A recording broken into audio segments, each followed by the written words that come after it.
ആമയൂർ കൂട്ടക്കൊലക്കേസിൽ ശിക്ഷിക്കപ്പെട്ട റജികുമാറിന്റെ വധശിക്ഷ സുപ്രീംകോടതി റദ്ദാക്കി. ജയിലിലെ നല്ല നടപ്പ് പരിഗണിച്ചാണ് വധശിക്ഷ റദ്ദാക്കിയത്. അതേസമയം കുറ്റകൃത്യത്തിന്റെ തീവ്രത കണക്കിലെടുത്ത് റജികുമാർ ജീവിതാവസാനം വരെ തടവ് ശിക്ഷ അനുഭവിക്കണമെന്നും സുപ്രീംകോടതി വ്യക്തമാക്കി.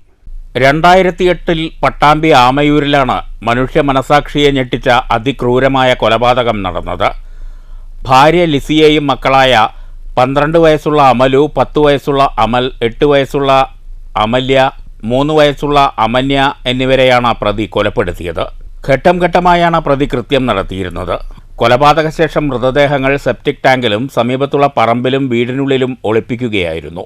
ഭാര്യയെയും മക്കളെയും 3 ഘട്ടമായി കഴുത്തിൽ മുറുക്കി ശ്വാസം മുട്ടിച്ച് കൊലപ്പെടുത്തിയെന്നാണ് കണ്ടെത്തൽ. കൊലപാതകത്തിനു മുമ്പ് മൂത്ത മകൾ അമലുവിനെ പ്രതി ബലാത്സംഗം ചെയ്തതായും പോലീസ് കണ്ടെത്തിയിരുന്നു.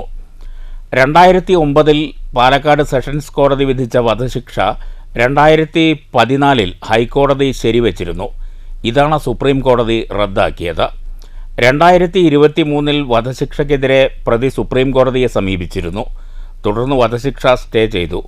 പിന്നീട് തുടർവാദങ്ങൾക്ക് ശേഷം ജയിൽ അധികൃതരുടെ റിപ്പോർട്ട് പരിഗണിച്ച് വധശിക്ഷ റദ്ദാക്കുകയായിരുന്നു.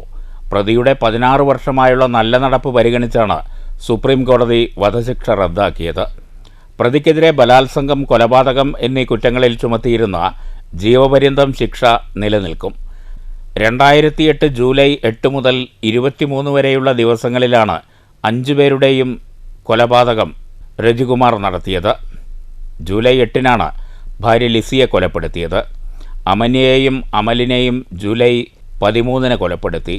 അമലുവിനെയും അമല്യയെയും ജൂലൈ 23-നാണ് പ്രതി കൊലപ്പെടുത്തിയത്. News bureau, Pattambi.